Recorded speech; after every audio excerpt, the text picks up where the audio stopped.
We're in Matthew chapter 16 of the NIV Bible. The Pharisees and Sadducees came to Jesus and tested him by asking him to show them a sign from heaven. He replied, "When evening comes, you say, 'It will be fair weather, for the sky is red.' And in the morning, 'Today it will be stormy, for the sky is red and overcast.' You know how to interpret the appearance of the sky, but you cannot interpret the signs of the times. A wicked and adulterous generation looks for a miraculous sign, but none will be given it except the sign of Jonah." Jesus then left them and went away. When they went across the lake, the disciples forgot to take bread. "Be careful," Jesus said to them. "Be on your guard against the yeast of the Pharisees and Sadducees." They discussed this among themselves and said, "It is because we didn't bring any bread." Aware of their discussion, Jesus asked, "You have little faith. Why are you talking among yourselves about having no bread? Do you still not understand? Don't you remember the 5 loaves for the 5,000 and how many basketfuls you gathered? Or the 7 loaves for the 4,000 and how many basketfuls you gathered? How is it you don't understand that I was not talking to you about bread? But be on your guard against the yeast of the Pharisees and Sadducees." Then they understood that he was not telling them to guard against the yeast used in bread, but against the teaching of the Pharisees and Sadducees. When Jesus came to the region of Caesarea Philippi, he asked his disciples, "Who do people say the Son of Man is?"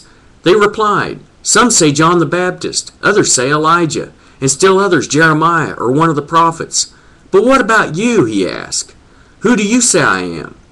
Simon Peter answered, "You are the Christ, the Son of the living God." Jesus replied, "Blessed are you, Simon, son of Jonah, for this was not revealed to you by man, but by my Father in heaven. And I tell you that you are Peter, and on this rock I will build my church, and the gates of Hades will not overcome it. I will give you the keys of the kingdom of heaven. Whatever you bind on earth will be bound in heaven, and whatever you loose on earth will be loosed in heaven." Then he warned his disciples not to tell anyone that he was the Christ.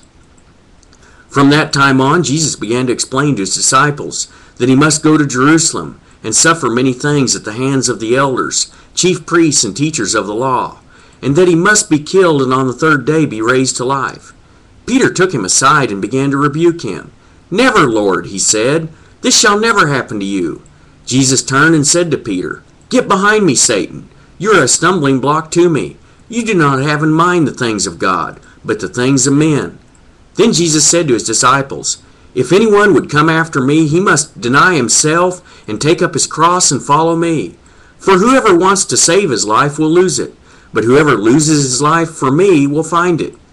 What good will it be for a man if he gains the whole world yet forfeits his soul? Or what can a man give in exchange for his soul?